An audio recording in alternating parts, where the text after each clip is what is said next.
Hi everybody and welcome back to the Hardware Info channel. Today I'm going to show you how you can easily manage the anti-flicker in your Logitech Brio webcam.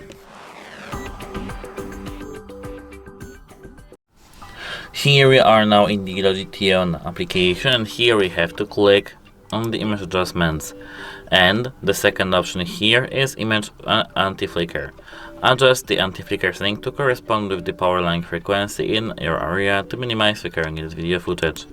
You can click that and change from the 50 Hz to 60 Hz. As you can see here, we have PAL 50 Hz and NTSC 60 Hz.